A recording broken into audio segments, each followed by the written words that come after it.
One of the reasons I'm doing these science news episodes is that sometimes there's a news item which touches on a really deep question, but it's so technical that no one dares talk about it. This new research is such a case. It's an experiment that looked at the question of whether aging is reversible in glass. Yes, it'd be more interesting if it was people rather than glass, but we have to start somewhere, right? So why not with glass? And to the researchers' surprise, they found that aging in glass is indeed reversible, with some caveats. Let's have a look. The deep question which this research touches on is why time in our universe seems to pass only in one way. Why do volcanoes erupt but not unerupt? Why do eggs break but not unbreak? Why do we get older but never younger? Yes, it's entropy increase, or so we're told. But the thing is, if aging is just entropy increase, then you should be able to reverse it by decreasing entropy, right? This is what Maxwell's famous thought experiment with the demon illustrates. Maxwell said, suppose I have two boxes of gas, one with high temperature, that's red, and one with low temperature, that's blue. As long as the boxes are separated, the gases are very ordered and entropy is low. But now I mix the gases. Entropy will increase until they reach some equilibrium temperature. The second law of thermodynamics now says that once you've reached maximum entropy and the equilibrium temperature, the entropy can't decrease. So the gases won't spontaneously unmix, and that's certainly what we observe in nature. Maxwell's demon now puts a wall in the middle of the gas box with an opening. Each time there's a fast gas molecule approaching the opening, he lets it through. If there's a slow one, he keeps it closed. The effect is that over time, the temperature on the right side increases again, so entropy goes down. Maxwell came up with this to say that something's fishy with the second law of thermodynamics. But physicists understand today that what's actually happening is that the demon needs to have information about which gas molecules are fast and which are not. If he has information, he needs to have order, so low entropy. The demon can therefore use this information to decrease the entropy. But the total entropy of the demon and the gas still increases, so no problem with the second law of thermodynamics. The thing is now that, for all we know, this is generally and always true. If you have information, you can decrease entropy. And with that, you can, in principle, turn around any process in time, including aging of materials or anything really, in principle. In practice, well, we can't. Or otherwise, Brian Johnson would spend his money on physics and not on dietary supplements. But in the past decade or so, physicists have managed to actually do this time reversal in some cases. This is maybe one of the most exciting research you've never heard of. It makes headlines every now and then as saying that physicists have reversed time or something like that. There was an example of a really neat experiment by a group of researchers from MIT in 2017, where they set up a cloud of atoms so that heat actually flowed from the cold to the hot part. I know this sounds kind of lame, heat flows, what? But look, this is the time reverse of what would naturally happen. But in their experiment, they exploited quantum effects or entanglement in particular. This can be done because entanglement can store information that can then be used to seemingly decrease entropy. The issue is that so long as we're talking about quantum stuff, the time changes are fairly simple, both mathematically and in reality. They're easy to understand and keep track of. Make the thing larger, move it out of the quantum realm, and you have irreversibility creeping back in. Physicists believe that this is just seemingly irreversible, but believing and seeing are two different things. And this now brings me to the new paper. The authors of the paper looked very closely at a type of glass. Why glass? Because glass is known to age at a period that we can observe. It settles rather slowly into its final state, or as the researchers put it in their paper, the glasses are subject to physical aging because their state relaxes continuously towards a state of metastable equilibrium. I think that continuous relaxation towards a state of metastable equilibrium is generally a good description for aging. The thing is now that whether this aging process is reversible or not depends on the type of fluctuations in the material. The researchers measured this by scattering light on the material sample and then very precisely looked at the tiny changes in what came back. To their own surprise, they found that the fluctuations they saw are of the reversible type. That's a surprise because the theoretical prediction was that it should be irreversible. As they write in the paper, we are not aware of a theoretical framework that predicts material time statistical reversibility of fluctuations during aging. Now, let me be clear. It's not like they reversed these fluctuations, they just found out that they're reversible. Though they also caution in the paper that just because one type of process seems to be reversible in those materials doesn't mean all of them are. So more work is needed. Still, I find this very interesting because it sheds some light on our understanding of how stuff ages. And who knows, maybe they'll figure out how to actually make glass younger again in a bit. And then it's just a small step from glass to us. Artificial intelligence is changing the world rapidly, and many of you have asked me to comment on the threat that AI poses for human civilization. Well, thanks for your faith in me, but I feel like I'm not the right person to ask. I think you'll get more out of me telling you what the people think who actually work on the stuff. And today, I have a very interesting result from a survey among 3,000 AI experts. The most interesting result is that they now think AI is going to change the world even faster than they said just a year ago. Let's have a look. This survey was conducted by AI Impacts. That's a project which has been around since 2018 or so. It's an interdisciplinary group of 6 researchers who, as the name suggests, study the impact of artificial intelligence on society. This recent survey was conducted late last year. For this, they recruited about 2,800 AI researchers selected from among authors of publications on the topic which had appeared in scientific journals. Collectively, the experts give it a 50% chance that we'll have high-level machine intelligence that's comparable to human intelligence or higher by 2047. This is down 13 years from the predictions they made just a year earlier. It's a similar thing with their prediction for the full automation of labor. They see it coming with 50% probability by 2120 or so, but that's down almost 50 years from last year's prediction. I think this basically means that AI is developing faster than even most experts thought it would. About half of them also think that the intelligence explosion argument is correct. This intelligence explosion is a weaker version of what was formerly known as the technological singularity, that once you have programs that are intelligent enough to build more intelligent programs, intelligence will rapidly increase and go God knows where. And some of them are quite worried about what this will bring, while most of them think that highly intelligent AIs will be mostly good. 5% think that it'll be extremely bad, possibly leading to human extinction. Though to me, this raises more questions than it answers. First of all, there's the question, if you think that your work will lead to human extinction, why are you working on it? And even more concerningly, as I've discussed in an earlier episode, about 1 in 5 people think that human extinction would actually be good because humans are bad. This then makes me wonder how big the overlap is between the 10% who think that AI would be good and the 20% who think that human extinction would be good. Okay, but human extinction is still somewhat in the future, presumably. What's coming up first is that we'll be replaced by machines. The survey participants gave their best guesses about when artificial intelligence will be able to replace certain jobs, including the job of AI researchers themselves. They expect it'll take something between 30 and 100 years until AIs research themselves. In this figure, the dots are the median, so what 50% think, the lower end of the bar is 25% and the upper 75%.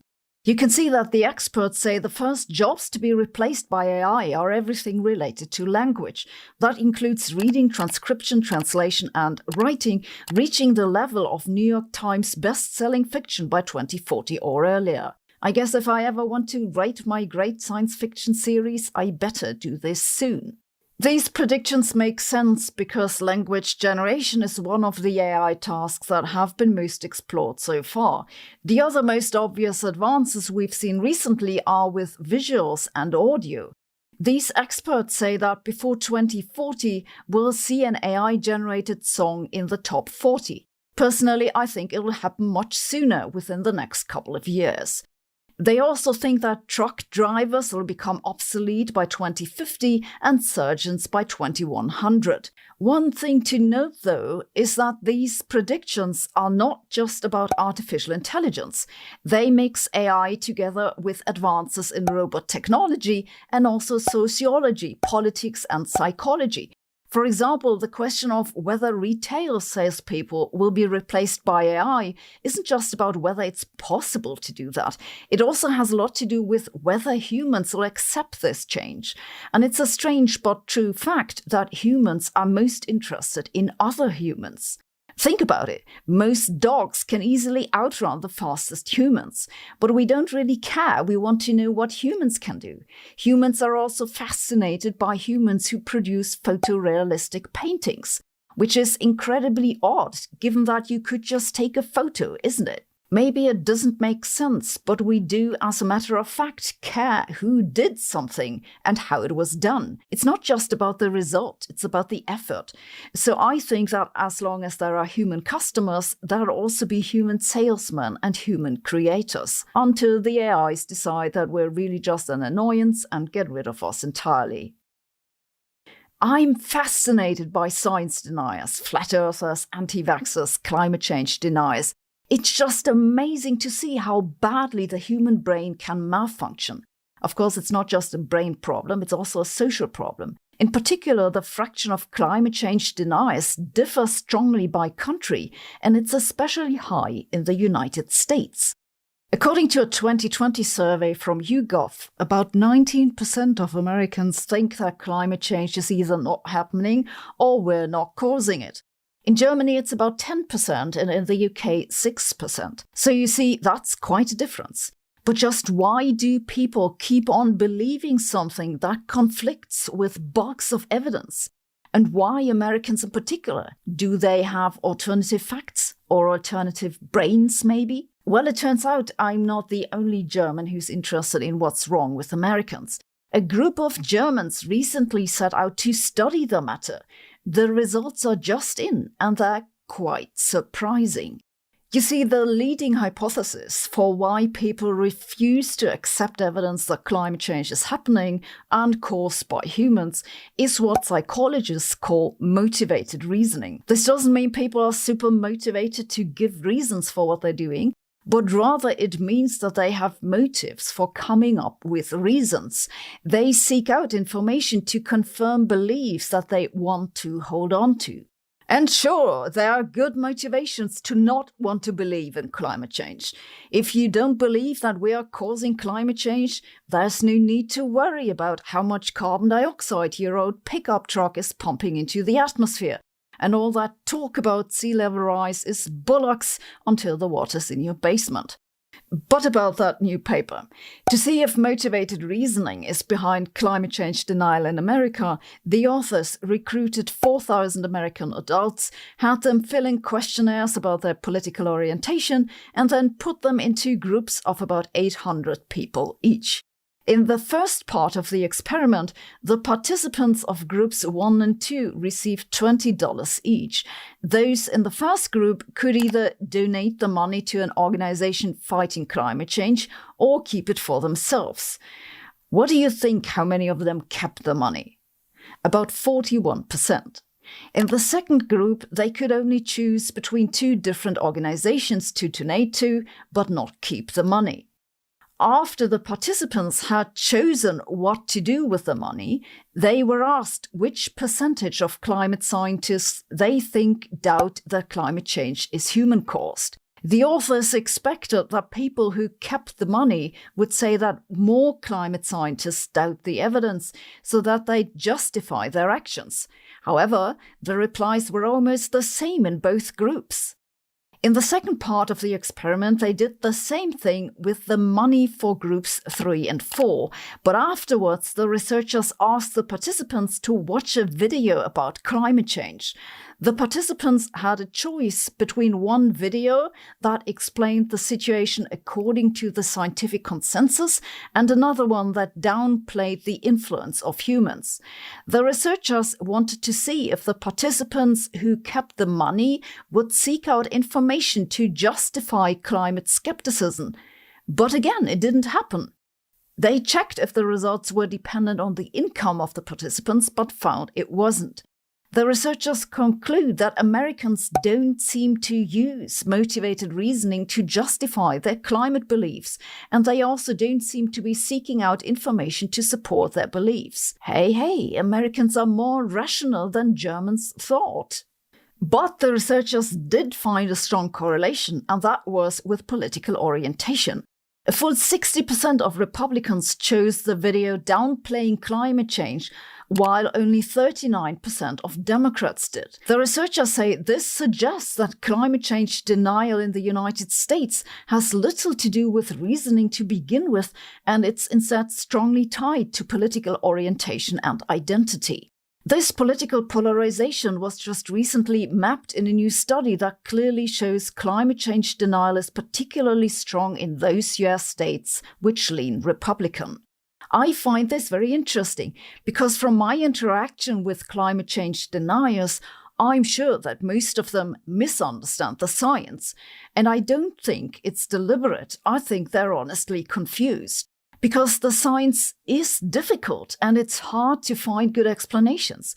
I say this because it's taken me quite some time to at least roughly sort out what the science says, and I have a PhD in physics and a friend who's a climate scientist.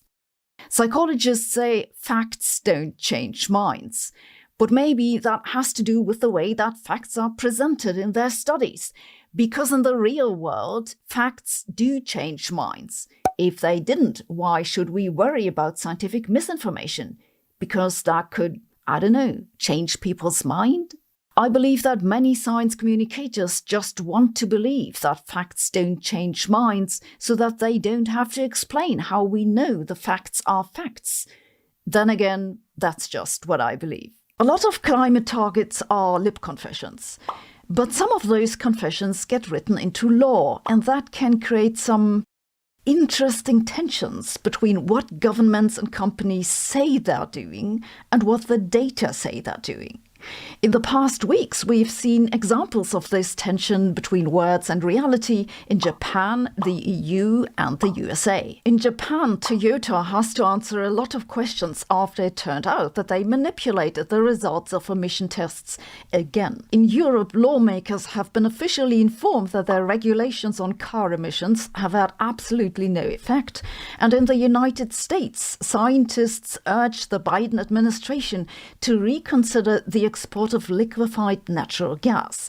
Let's look at those a little closer. End of January, Toyota suspended the production of 10 vehicles, including the Hilux truck and Land Cruiser 300 SUV. This decision came after an independent panel uncovered irregularities on certifications for emission tests dating back as far as 1989. The problem concerns 3 diesel engines developed by Toyota Industries that were equipped with software which smoothed power output tests with the certainly entirely accidental result of making the cars look more environmentally friendly than they are. Toyota is not new to the problem. Already in 2022, it turned out that one of their company's divisions faked emission data for forklift and construction machinery vehicles. According to Fortune magazine, Toyota CEO Koji Sato said that the company has an issue with understanding and respect with regards to certification, which is is one way to put it. You might remember that a similar thing happened in 2015 with Volkswagen,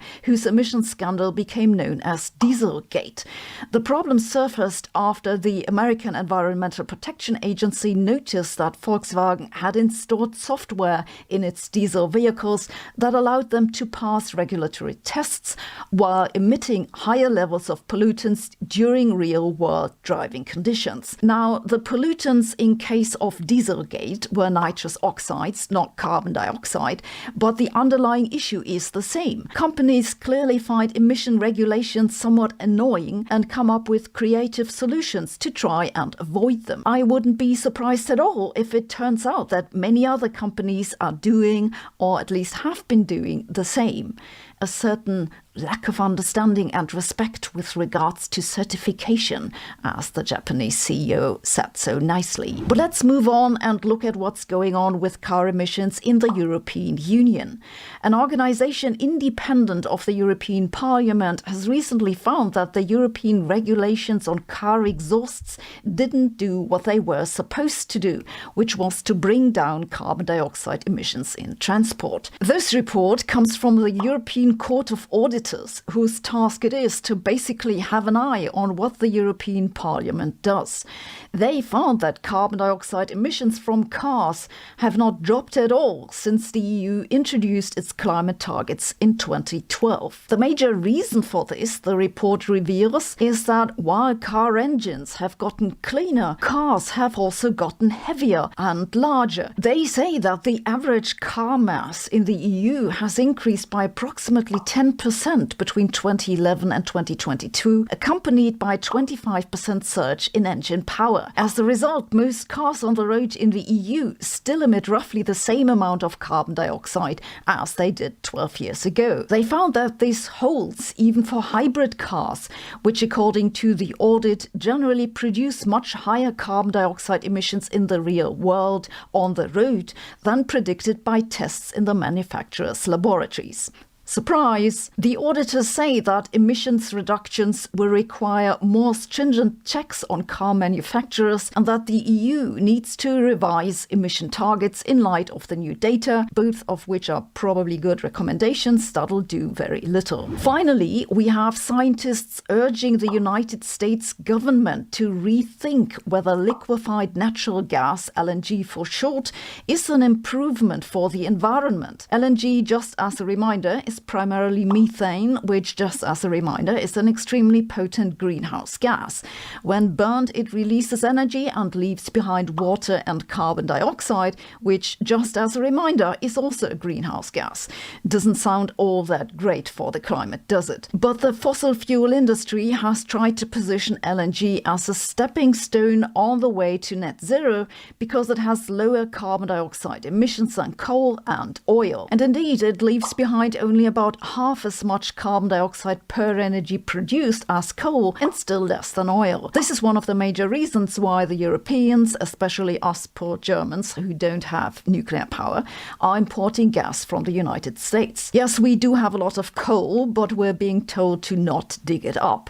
Of course, we do it anyway, but heating with coal is an ugly mess, and so American gas is very welcome. But how much better for the climate is the so-called natural gas really? Well, new studies have found that the previous estimates that it's half as bad as coal were somewhat, shall we say, incomplete. They didn't take into account how much of the methane leaks during production and transport, and these leaks, it turns out, make a substantial contribution to global warming. A new report now says that the numbers on methane leaks, which mostly came from the companies who are selling the stuff, turned out to not be terribly reliable. Surprise! They find that with more reliable data, the life cycle emissions that take into account all greenhouse gases throughout production and use are at least 24% higher for natural gas than for coal. Yes, they say that gas is actually worse than coal, at least when it comes to greenhouse gas emissions. This prompted climate scientists to write an open letter to the US president,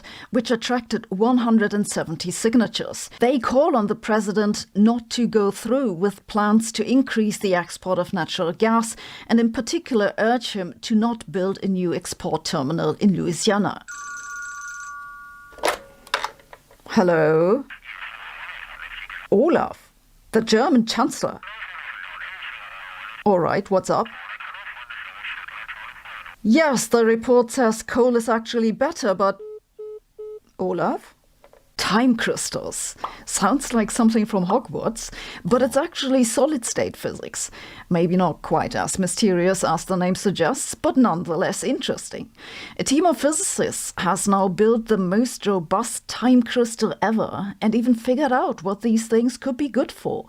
Let's have a look. A normal crystal is a regular configuration of atoms that repeats in each direction of space. A time crystal is a configuration of atoms that repeats both in space and in time. It oscillates basically, but the funny thing is that it's not a type of oscillation anyone expected or even thought of, except for Frank Wilczek, who proposed time crystals in 2012. Wilczek has already won one Nobel Prize, and he's on a very promising track for a second one, either with the time crystals or with axions, which are a type of dark matter particle which experiments are looking for all over the globe. But today's topic is not dark matter, it's time crystals. Can we agree that physicists, if nothing else, at least have the coolest terminology? Time crystals are a new type of self-organization in solids, basically. They oscillate, kind of like some chemical reactions can, surprisingly enough, oscillate. Unfortunately, in physics, it doesn't look as impressive as in chemistry.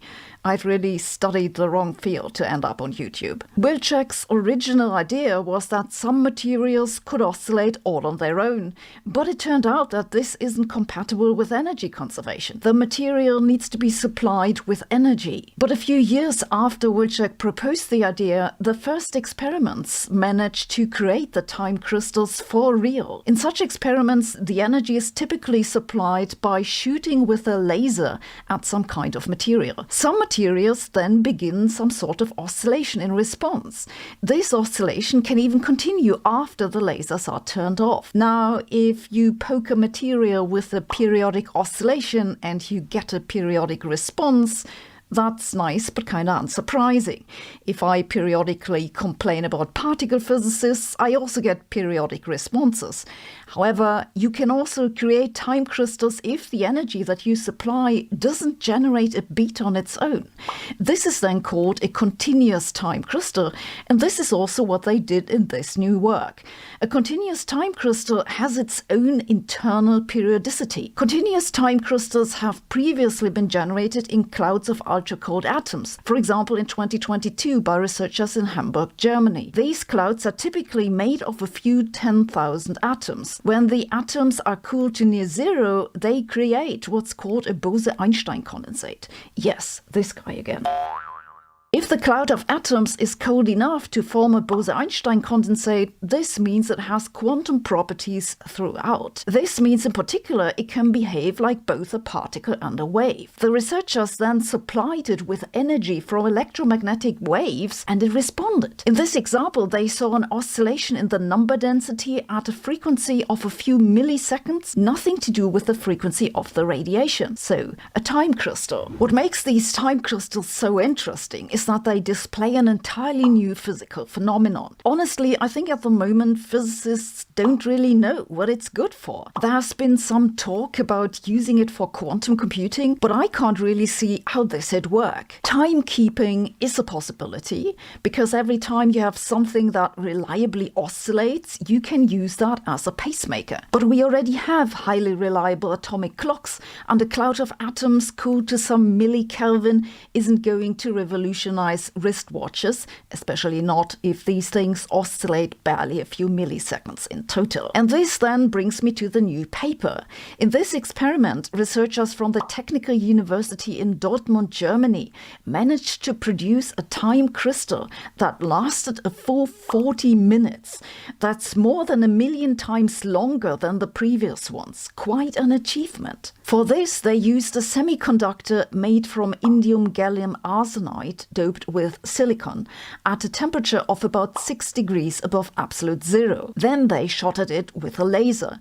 The material's spin states began to oscillate at a period of about 6 seconds. So it's not like the oscillation is a deformation of the material, it's a periodic back and forth of the spins. I know they sound somewhat academic, but I find this totally fascinating. It's just not what you expect a semiconductor to do. And that oscillation was remarkably stable, as you can see in this figure. They also noticed that the oscillation period is very sensitive to changes in the magnetic field and temperature. For this reason, they suggest that such materials might one day come in handy as sensors, in which one could infer changes in the magnetic field or temperature from the oscillation frequency. I'm not joking when I say Frank Wilczek might well end up winning another Nobel Prize. You see, it was a similar story with topological insulators.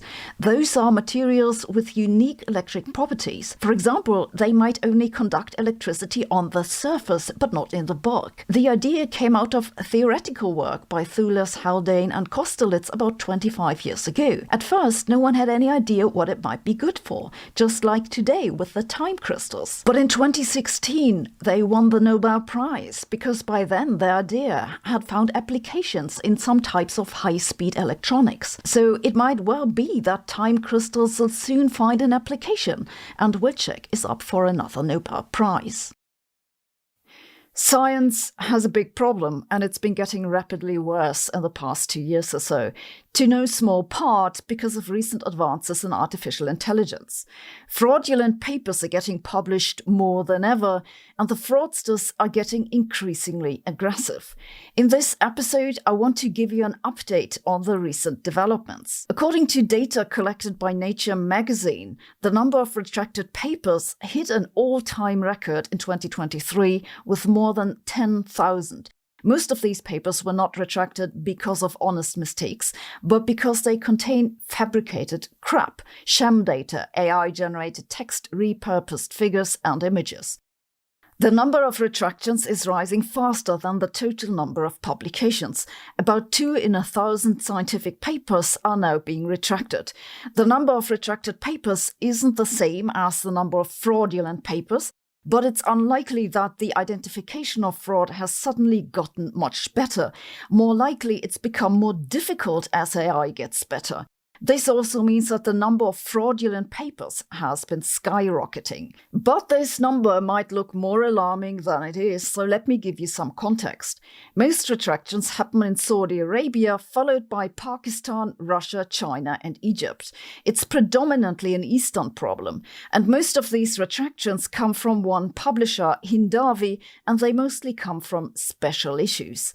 Special issues have become a special issue in publishing, so to speak. The idea of special issues was that you'd have collections of papers on one particular topic, typically some type of recent development for which there wasn't a dedicated journal. This makes sense. The problem is that the editorial process of these special issues was outsourced to guest editors, who then basically invited their friends to submit papers that were essentially guaranteed to get published. As time went on, special issues became basically junkyards of scam papers that were waved through by those guest editors, which were not accountable to anyone or anything.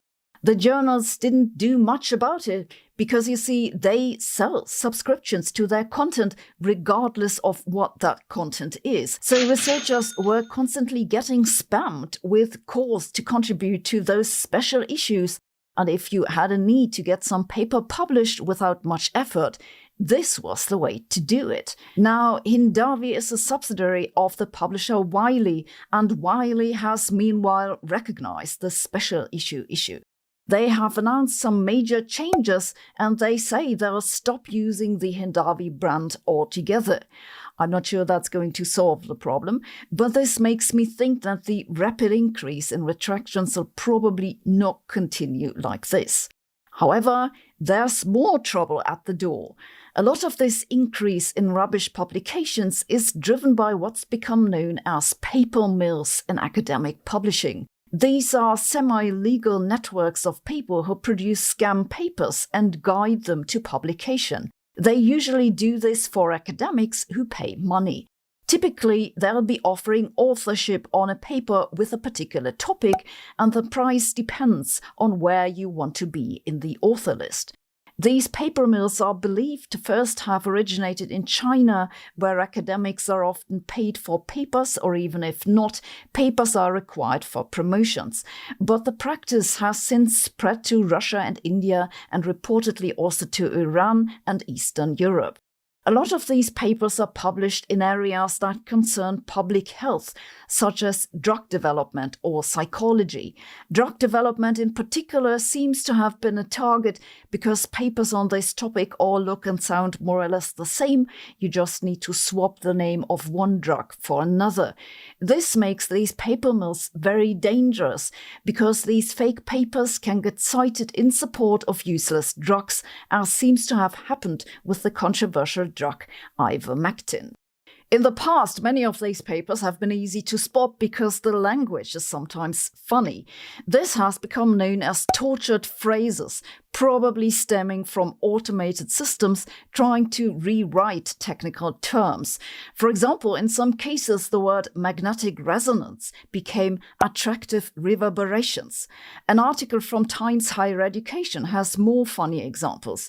Fuzzy logic, a research area in mathematics, turned to fluffy rationale. Breast cancer into bosom peril. Renal failure became a kidney disappointment, and an ant colony turned into a subterranean insect province. The most recent worrying trend is that the paper mills evidently make enough money to simply bribe journal editors into accepting papers. Frederick Irving from the database Retraction Watch recently wrote an article for Science magazine in which he reports an alarming trend. Among recent retractions, those related to bribed editors or other peer review manipulations, such as simply pretending to review a paper with AI-generated text, have steeply increased. And this problem doesn't just affect niche publishers you've never heard of. According to Irving, a spokesperson for Elsevier said every week its editors are offered cash in return for accepting manuscripts. Sabina Alam, director of publishing ethics and integrity at Taylor & Francis, said bribery attempts have also been directed at journal editors there. The problem is ultimately driven by a scientific system that values the quantity of results and publications over the quality. This is not a new insight, of course, but despite it being well known, not much has been done to address it. And so I'm afraid that as AI becomes better, fraudulent work will creep into more and more scientific disciplines and become increasingly hard to identify. Maybe we're actually better off if we just leave science to AIs entirely. Thanks for watching. See you tomorrow.